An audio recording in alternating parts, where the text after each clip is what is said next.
2026년에 큰돈을 벌 사람들은 지금부터 미리 준비합니다. 오늘은 2026년에 실적이 늘어날 수 있는 기업 하나를 공부해보는 시간을 가져보겠습니다. 오늘은 영상 말미에 구독자 7만 명 달성 기념으로 선물을 준비했으니 오늘 영상 끝까지 시청하셔야겠죠? 오늘 알아볼 기업은 하이브입니다. 근데 하이브에 곧 실적 쇼크가 올 거라고 합니다. 2025년 3분기 영업이익이 40%나 감소할 거라는데 증권사 리포트에는 온통 매수, 업계 초의 선호주 이런 말들만 가득합니다. 99%의 투자자들은 여기서 혼란스러워합니다. 믿어야 하나 피해야 하나. 하지만 여러분은 다르십니다. 오늘 이 영상을 끝까지 보시면 표면의 숫자가 아니라 그 뒤에 숨겨진 양면의 진실을 모두 보실 수 있을 겁니다. 주식시장은 보통 숫자에 냉정합니다. 이익이 줄어들면 주가는 떨어지는 게 상식입니다. 방탄소년단 멤버들은 군대에 다녀와 복귀를 준비하고 있고 회사는 신인그룹을 키우고 글로벌 프로젝트에 돈을 쏟아붓고 있습니다. 당장 벌어들이는 돈보다 나가는 돈이 더 많아 보이는 상황입니다. 투자자 입장에서는 불안할 수밖에 없습니다. 이게 정말 미래를 위한 성장통일까요? 아니면 BTS 없는 하이브의 한계가 드러나는 신호일까요? 우리는 이 질문에 대한 답을 찾아야 합니다. 오늘 영상에서는 하이브의 2025년 3분기 실적 전망을 해부하고 왜 시장이 단기적인 이익 감소를 걱정하지 않는지 그 이유를 명확하게 설명드리겠습니다. 하이브가 그리고 있는 2026년의 거대한 그림은 무엇인지, BTS의 귀환과 새로운 그룹들, 그리고 플랫폼 위버스가 어떻게 만나 폭발적인 시너지를 만들어내는지 하나하나 뜯어볼 겁니다. 여기서 더 나아가 이 장밋빛 전망 이면에 숨겨진 증권사 리포트는 크게 말하지 않는 잠재적 리스크까지 냉정하게 분석해 드릴 겁니다. 이 영상을 끝까지 보시면 단기적인 실적 발표에 흔들리지 않고 하이브의 기회와 위기를 모두 꿰뚫어 볼 수 있는 균형 잡힌 시각을 갖게 되실 겁니다.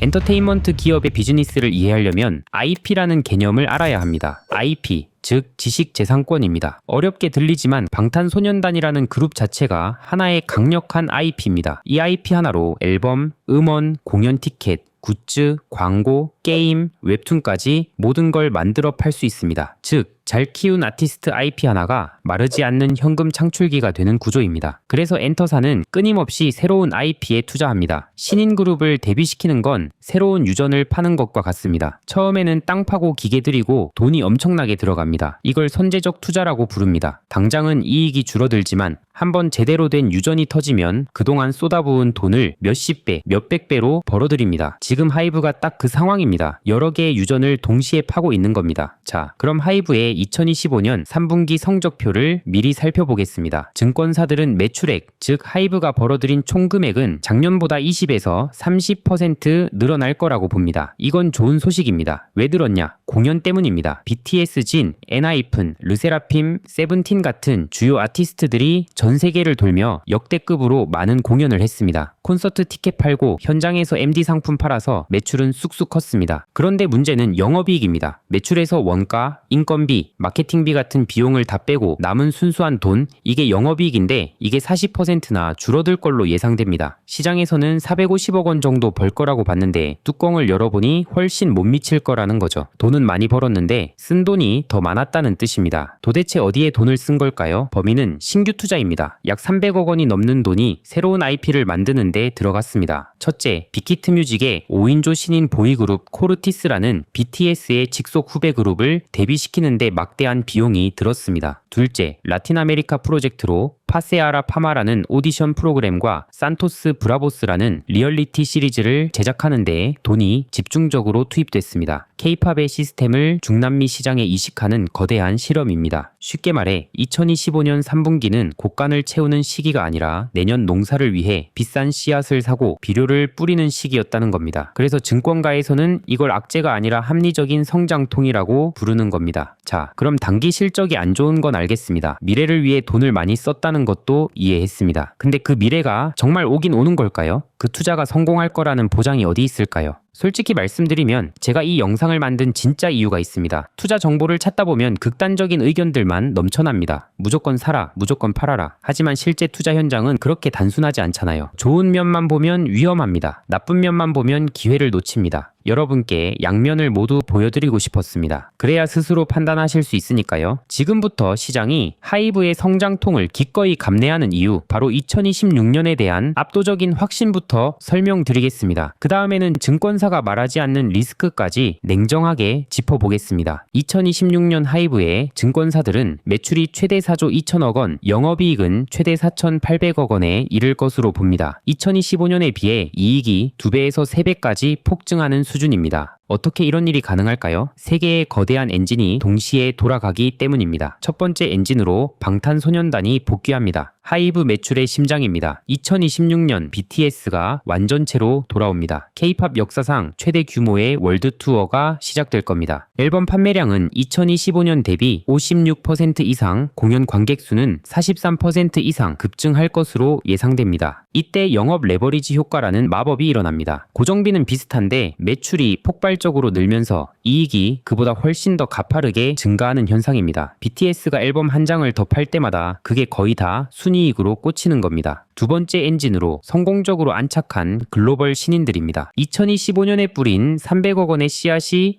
2026년에 열매를 맺기 시작합니다. 먼저 북미 시장의 캐치아이는 하이브와 미국 개펜 레코드가 합작한 걸그룹으로 이미 괴물 같은 성과를 내고 있습니다. 스포티파이 월간 청취자 수가 3,300만 명으로 K-팝 IP 전체를 통틀어 최고 수치입니다. 여기서 잠깐 스포티파이가 뭐냐? 그냥 전 세계 사람들이 가장 많이 쓰는 음악 스트리밍 앱입니다. 멜론의 글로벌 버전이라고 생각하시면 됩니다. 여기서 월간 청취자 수라는 게 중요한데 한 달 동안 이 가수의 노래를 한 번이라도 들은 사람이 몇 명인지를 보여주는 숫자입니다. 한 사람이 100번 들어도 한 명으로 칩니다. 그래서 이게 높으면 그냥 인기곡이 아니라 가수 자체가 인기가 많다는 뜻입니다. 빌보드 핫백과 빌보드 200 차트에 계속 이름을 올리고 있습니다. 즉 미국에서 가장 공신력 있는 음악 순위 차트에도 계속 이름을 올리고 있습니다. 이게 왜 중요하냐? 세계에서 가장 큰 음악 시장인 미국 본토를 뚫었다는 신호이기 때문입니다. 국내에서는 코르티스가 바통을 이어받았습니다. 올해 데뷔한 모든 신인 중 가장 빠른 성장세입니다. 하이브는 서울, 도쿄, LA, 멕시코시티에 동시다발적으로 수익 파이프라인을 구축하고 있습니다. 세 번째 엔진은 돈 버는 플랫폼 위버스입니다. 위버스는 또 뭐냐? 하이브가 만든 팬들을 위한 앱입니다. 아티스트가 직접 글도 올리고 팬들끼리 소통도 하고 굿즈도 사고 공연 티켓도 예매하는 팬들을 위한 모든 기능이 합쳐진 팬 놀이터라고 생각하시면 됩니다. 위버스는 이제 돈을 쓰기만 하던 자회사에서 벗어나 핵심 수익원으로 자리 잡을 겁니다. 이미 월간 활성 이용자 수가 1200만 명을 넘어서면서 월 단위 손익분기점, 즉 BEP를 돌파했습니다. 2026년 BTS가 복귀하면 월간 활성 이용자 수는 또 한 번 폭발적으로 증가할 겁니다. 여기에 유료 서비스가 본격적으로 붙습니다. 아티스트와 1대1 카톡처럼 대화하는 DM 서비스, 유료 회원만 볼 수 있는 콘텐츠, 그리고 광고까지 도입되면서 위버스는 하이브의 캐시카우로 변신할 겁니다. 하지만 세상에 100%는 없습니다. 이 장밋빛 전망이 실현되려면 넘어야 할 산들이 많습니다. 지금부터는 증권사 리포트가 크게 말하지 않는 하이브의 잠재적 리스크, 즉 숨겨진 악재들을 냉정하게 짚어보겠습니다. 첫째, BTS에 대한 절대적인 의존도입니다. 하이브의 2026년 시나리오는 사실상 BTS가 성공적으로 컴백한다는 단 하나의 문장에 모든 걸 건 도박입니다. 이건 하이브의 가장 큰 무기이자 가장 치명적인 아킬레스건입니다. 만약 컴백 앨범이 시장 기대에 못 미치거나 투어 중 예상치 못한 사고라도 발생한다면 어떻게 될까요? 2026년의 모든 전망은 신기루처럼 사라질 수 있습니다. 대체 불가능한 IP 하나의 회사의 운명이 걸려 있다는 건 구조적인 리스크입니다. 둘째, 신규 IP 성공의 불확실성입니다. 캐치아이, 코르티스, 초기 지표가 화려합니다. 스포티파이 청취자 수, 유튜브 조회수, 숫자는 예쁩니다. 하지만 화제성이 수익성으로 이어진다는 보장은 어디에도 없습니다.